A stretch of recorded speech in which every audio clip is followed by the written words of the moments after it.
하나님 말씀 잠언 21장 1절부터 14절 말씀. 잠언 21장 1절부터 14절 말씀. 우리 한 절씩 교독하고 마지막 절은 함께 읽겠습니다. 왕의 마음이 여호와의 손에 있음이 마치 본물과 같아서 그가 임의로 인도하시느니라. 사람의 행위가 자기 보기에는 모두 정직하여도 여호와는 마음을 감찰하시느니라. 공의와 정의를 행하는 것은 제사 드리는 것보다 여호와께서 기쁘게 여기시느니라. 눈이 높은 것과 마음이 교만한 것과 악인이 형통한 것은 다 죄니라. 부지런한 자의 경영은 풍부함에 이를 것이나 조급한 자는 궁핍함에 이를 따름이니라. 속이는 말로 재물을 모으는 것은 죽음을 구하는 것이라 곧 불려다니는 안개니라. 악인의 강포는 자기를 소멸하나니 이는 정의를 행하기 싫어함이니라. 죄를 크게 범한 자의 길은 심히 구부러지고 깨끗한 자의 길은 고드니라. 다투는 여인과 함께 큰 집에서 사는 것보다 움막에서 사는 것이 나으니라. 악인의 마음은 남의 재앙을 원하나니 그 이웃도 그 앞에서 은혜를 입지 못하느니라. 거만한 자가 벌을 받으면 어리석은 자도 지혜를 얻겠고 지혜로운 자가 교훈을 받으면 지식이 더하리라. 의로우신 자는 악인의 집을 감찰하시고 악인을 환난에 던지시느니라. 귀를 막고 가난한 자가 부르짖는 소리를 듣지 아니하면 자기가 부르짖을 때에도 들을 자가 없으리라. 은밀한 선물은 노를 쉬게 하고 품 안의 뇌물은 맹렬한 분을 그치게 하느니라. 아멘. 오늘 잠언 21장에서 우리에게 나타나시는 하나님은 어떤 하나님입니까? 2절 보십시오. 사람의 행위가 자기 보기에는 모두 정직하여도 여호와는 마음을 감찰하시느니라. 자, 어떤 하나님이죠? 우리의 마음을 감찰하시는 하나님, 이렇게 드러나고 있습니다. 잠언 21장을 가만히 묵상을 하면 우리에게 참 부담스러운 일들이 많이 있습니다. 다 부담스러운 명령들입니다. 3절 보십시오. 공의와 정의를 행하는 것은 제사 드리는 것보다 여호와께서 기쁘게 여기시느니라. 제사를 드리는 일, 오늘 우리로 치면 뭐지요? 예배 드리는 일이죠. 하나님이 예배보다 더 기뻐하시는 것이 있는데 그것이 뭐예요? 정의와 공의를 행하는 것이다. 이렇게 이야기합니다. 정의와 공의가 무엇입니까? 죄 지은 놈한테 벌 주고 착한 일 한 사람에게 상 주는 것, 그것이 정의와 공의입니다. 그런데 오늘날 이 세상은 공평하고 정의롭습니까? 그렇지 못하죠. 항상 기득권에 있는 사람, 힘이 있는 사람이 싸울 때 더 가지고 싸우고 더 높은 곳에서 싸웁니다. 그래서 힘 있는 사람이랑 싸우면 힘 없는 사람이 판판이 질 수밖에 없어요. 왜 그렇습니까? 세상은 공평하지 못하기 때문에 그렇습니다. 이것이 개인적 공평과 정의를 이루지 못하는 사회가 아니라 이것이 전체 거대한 어떤 성벽이 되어서 한 개인이 아무리 정직하게 살려고 해도 조직 자체가, 세상 자체가 정직하지 못하기 때문에 우리가 정직하게 사는 것이 불가능한 것처럼 보이는 세상이 되었다는 것입니다. 그런데 하나님 뭐라고 말씀하시죠? 내가 예배 드리는 것보다 더 기뻐하는 것이 있는데 그것이 뭐냐? 정직하게 사는 거라는 거예요. 참 힘든 이야기고 마음이 어렵게 만드는 이야기가 아닐 수 없습니다. 13절도 보십시오. 귀를 막고 가난한 자가 부르짖는 소리를 듣지 아니하면 자기가 부르짖을 때에도 들을 자가 없으리라. 가난한 자 도우란 얘기죠. 가난한 자를 도우라. 이걸 누가 모릅니까? 다 압니다. 다 돕고 싶습니다. 그런데 우리의 물질의 상황을 보십시오. 가난한 자를 마음대로 도울 수 있나요? 우리가 당장 길거리에 나앉는 정도는 아니라고 하더라도 코로나 이후에 얼마나 많이 어려워졌습니까? 통신비도 필요하고 아이들 교육비도 필요하고 그리고 우리 문화생활도 해야 되지 않습니까? 근데 아무리 뜯어봐도 남을 도울 수 있는 형편이 안 돼요. 남을 도울 수 있는 그런 여력이 안 됩니다. 오늘 이 세상에 물질에서 자유로운 사람이 몇 명이나 되겠습니까? 돕고 싶은 마음은 참 많지만 아무리 뜯어봐도 우리가 도울 수 있는 그런 없다는 것입니다. 도울 수 있는 방법이.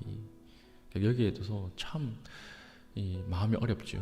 하나님은 도우라 그랬는데 가난한 자를 돕지 않으면 나중에 그도 너를 돕지 않는다, 이렇게 얘기하면서 우리를 부담스럽게 한다라고 하는 것입니다. 그리고 14절 보니까 재밌는 말이 나오죠. 은밀한 선물은 노를 쉬게 하고 품 안의 뇌물은 맹렬한 분을 그치게 하느니라. 앞에서 공의와 정의를 행하라 이렇게 얘기해놓고 갑자기 뭐라고 얘기하는 거예요? 은밀한 선물은 노를 쉬게 하고 또 품 안의 뇌물은 맹렬한 분을 그치게 하느니라. 이 뭐 은밀하게 선물 주고 뇌물 주라는 말인가? 이렇게 이야기할 수 있는데 히브리어는 한국어랑 참 비슷하게 단어 하나에 굉장히 다양한 의미가 있습니다. 이걸 문맥으로 해석을 해야 되는데 여기에 나오는 14절에 나오는 은밀한 선물과 뇌물은 뭐냐면 어려운 사람이 이렇게 어려움을 당할 때 슬쩍 끼워주는 돈 있죠. 아무도 모르게 우리가 병원 신방하고면서 나올 때 아무도 모르게 이렇게 맛있는 거 사드세요 이러고 슬쩍 끼워주는 돈 있죠. 그 돈을 이야기하는 거예요. 그러니까 슬쩍 끼워주라는 거예요. 돈이 있습니까? 없어요.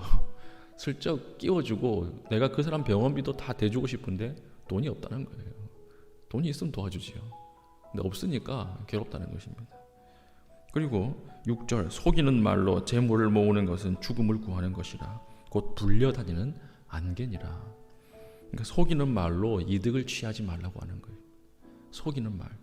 자, 말 한마디만 하면 이득이 오는데 이 속이는 말을 하지 않는 것이 쉽습니까? 어렵습니까? 어려워요. 우리가 뭐 큰 사기죄에 해당하는 사기를 치는 건 아니라고 하더라도 말 한마디만 하면 이득이 들어오는데 이 말하지 않는 것이 어렵다는 것입니다. 옷을 파는 사람들 보십시오. 그 옷이 어울리지 않아요. 지금 입어보는 사람이랑 어울리지 않습니다. 그런데 뭐라고 이야기하죠? 이렇게 잘 어울리는 옷은 처음 봤다, 이렇게 얘기하지 않습니까? 그럼 저 같은 사람은 그 진짜인 줄 알고 전부 다 사고 그렇게 하는 일들이 벌어지는 거예요. 이게 사기죄까지는 아니라도 그 말 한마디 하면서 이득을 취하지 않는 것이 굉장히 힘든 일이다라고 하는 것입니다. 7절도 악인의 강포는 자기를 소멸하나니 이는 정의를 행하기 싫어함이라. 힘이 있는데 왜 대화를 합니까? 힘이 있는데 왜 설득을 해요? 그냥 해버리면 되지. 힘 있는 사람이 대화하고 설득하는 것이 얼마나 귀찮습니까? 훨씬 빠르게 해결할 수 있는 능력이 있습니다. 근데 하나님은 악인의 강포를 싫어하신다. 힘으로 해결하는 것을 싫어하신다. 이렇게 이야기하는 것입니다. 자, 이 모든 것이 딱 우리를 부담스럽게 하는 말 아닙니까? 이 모든 것이 참 우리를 힘들게 하는 말 아닌가요? 그런데 앞에서 제일 처음 얘기했던 2절 하나님 뭐라고 말씀하시죠? 사람의 행위가 자기 보기에는 모두 정직하여도 여호와는 마음을 감찰하시느니라. 이렇게 힘들어하는 마음을 하나님께서 아신다는 거예요. 이렇게 부담스러워하는 마음을 하나님께서 오늘 하루도 우리 마음을 감찰하고 계신다라고 하는 것입니다. 오늘 저의 설교를 듣고 갑자기 변화될 수는 없을 것입니다. 오늘 돌아가서 우리 전 재산을 다 팔아가지고 남을 돕자, 이건 불가능하죠. 그리고 눈앞에 유혹이 있는데 이 유혹을 오늘 설교 한 번으로 바로 유혹이 올 때마다 이겨낼 수는 없을 것입니다. 그런데 뭔 할 수 있어요? 마음부터는 조금씩 바꿀 수 있어요. 왜 그렇죠? 하나님께서 우리 이 마음을 아시기 때문에.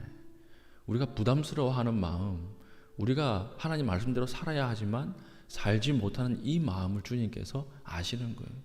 하나님 마음을 감찰하시느니라. 그러니까 마음을 감찰하시는 하나님이 우리에게 얼마나 큰 힘이 되고 위로가 됩니까? 그래서 마음을 조금씩 바꾸면 됩니다. 어제보다 오늘 조금 더 바꾸고 오늘보다 내일 조금 더 하나님 말씀 앞에 가면 하나님이 기뻐하신다라고 하는 것입니다. 우리의 내면이 가장 심한 전쟁터지요.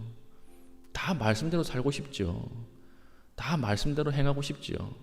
그런데 그 말씀대로 행할 수 있는 힘이 없고 능력이 없어요. 그거 말씀을 행할 수 있는 힘이 없고 능력이 없기 때문에 우리 마음에서 전쟁이 일어나는 것입니다. 끊임없이 계속해서 전쟁터가 되는 거예요. 근데 그 전쟁하는 상황을 보면서 하나님 그것을 다 이해하신다는 거예요. 다 알고 계신다는 것입니다. 축복해 주신다는 것입니다. 그래서 지금 당장 내 행동은 바뀌지 않고 바뀔 수 없지만 하나님께서 내 마음을 들여다보고 계신다라고 하는 것을 알고 조금씩 우리의 마음을 바꾸면 행동도 바뀔 수 있다는 것입니다. 그러니까 오늘 하루 조금이라도 공정치 못한 일을 바로 잡아보는 거예요. 내가 전체는 다 바꿀 수 없더라도 이건 아닌 것 같은데요 하는 의견을 한번 내보는 것입니다. 조금이라도 일부분을 나누어 줘 보는 것입니다. 너무 작고 미미한 것이지만 조금만이라도 어려운 사람에게 말 한마디라도 위로하고 물질적인 도움을 줄 수 있다면 조금이라도 해보는 거예요. 그리고 10번 넘어져도 한 번 말씀으로 유혹을 이겨내 보는 것입니다. 그러면 돼요. 세상에는 완전한 악인도 없고 완전한 의인도 없다 그랬죠. 우리는 항상 회색지대에서 사는 사람들입니다. 항상 회색이에요. 검은 채로 태어나서 흰색 물감을 한 방울씩 섞어가면서 계속 흰색으로 나아가는 중에 있는 사람들이지 완벽히 검은 사람, 완벽히 흰 사람은 없습니다. 어제보다 흰색 물감을 한 방울 더 섞었으면 하나님 기뻐하시는 거예요. 한 방울 더 섞었으면 하나님 인정하시는 것입니다. 그렇게 오늘 하루도 살아가면 돼요. 너무 완벽하려고 하지 마십시오. 완벽할 수 없어요. 말씀을 완전히 다 지켜야 된다. 그럴 수 없습니다. 그럴 수 없다는 것을 하나님이 더 잘 알고 계세요. 그래서 오늘 하나님은 어떤 하나님이시죠? 우리의 마음을 감찰하시는 하나님. 그래서 오늘 기도하실 때에도 이게 맞는 기도인가, 하나님의 뜻에 옳은 기도인가 아닌가 헷갈리는 것들 있죠. 기도하십시오. 기도하십시오. 그냥 모든 것을 다 토로해놓고 기도하십시오. 그러면 하나님께서 우리의 마음 깊은 곳을 감찰하신다는 거예요. 하고 싶지만 할 수 없는 그 마음까지도 하나님께서는 이해하신다는 것입니다. 그 하나님을 바라보면서 기도해야 우리의 기도가 더 깊은 기도로 들어갈 수 있다라고 하는 것입니다. 오늘 하루 살아갈 때에 완벽할 수 없다는 걸 인정하시고, 오늘 하루 살아갈 때 오늘 한 방울 더 하얀색으로 내가 물감을 떨어뜨린다, 이 생각을 가지고 하나님 앞에 기도하고 살아갈 수 있는 주의 백성 되시기를 바랍니다. 아멘. 기도하겠습니다. 기도할 때에 오늘 하루 하나님 거룩하게 하여 주시고 주님의 마음을 본받는 자로 살아가게 하여 주시고, 하나님 앞에서 또한 아름다운 삶을 살 때에 우리에게 돕는 자들을 붙여 주시옵소서. 다 같이 함께 기도하신 이후에 개인적인 기도 제목 기도하시고 자유롭게 돌아가시겠습니다.